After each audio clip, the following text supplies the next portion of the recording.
સુરતમાં એક કેબિનેટ મંત્રીના માણસો દ્વારા તબીબ સાથે મારામારી કરવામાં આવી। મંત્રીની ગાડીને સાઈડ ન આપવા બાબતે માર માર્યો હોવાનો અમરોલી વિસ્તારના હોસ્પિટલ ધરાવતા તબીબ પાર્થ જાનીએ આક્ષેપ કર્યો હતો। મંત્રીના ગનમેન આસિસ્ટન્ટ સહિત પોલીસ કર્મચારીએ તેને માર માર્યો હોવાનો આક્ષેપ કર્યો છે। તબીબ કાર લઈને પોતાની હોસ્પિટલ જઈ રહ્યા હતા ત્યારે પાછળથી આવતી મંત્રીની ગાડીને સાઈડ ન મળતા તેમાં સવાર ગનમેન આસિસ્ટન્ટ સહિત પોલીસ કર્મીએ તબીબની કાર રોકાવીને તેને માર માર્યો હતો। જે બાદ ગનમેને તો ગન બતાવીને ધમકી પણ આપી હોવાનો આક્ષેપ કર્યો છે।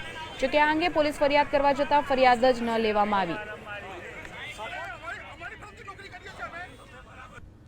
તો સાયરન વાળી ગાડી ચાલતી હતી, પોલીસ વાળાની પાછળ મિનિસ્ટરની આગળ જગ્યા આપી નહીં તો પોલીસ વાળાએ આવીને અમને સીધા ઊભી રાખી દીધી ને મારવાની વાત કરે।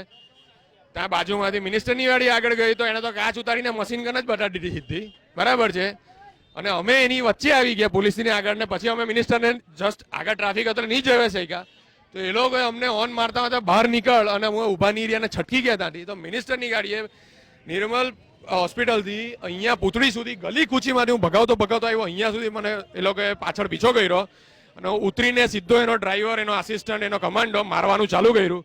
મારા ભાઈને પોલીસવાળાની ગાડીએ સામેથી આવીને ભાઈને અંદર ઘાલી દીધો પોલીસની વેનમાં, મોબાઈલ લઈ લીધો અને પોલીસ વાળાએ અમારી ચાવી લઈ લીધી અને સીધો મારવાનું ચાલુ કરી દીધું। મોબાઈલ લઈ લીધો, રેકોર્ડ કરતા હતો, કઈ ખબર નહીં, બસ જગ્યા કેમ નહીં આપી હતી અમને, એના માટે અમને મારવાનું ચાલુ। અને હવે એનો ટાઈમ નથી બગડતો ત્યાંથી અહીંયા આવવામાં, રસ્તાની વચ્ચે સામ સામે ગાડી ઊભી રાખીને વચ્ચે તમારી ગાડીને પોલીસ વાળા અને મિનિસ્ટરના માણસો મારે ને પોલીસ વાળા એમ કહે છે મને કે અમે તો અમારી ડ્યુટી કરીએ છીએ, બરાબર છે।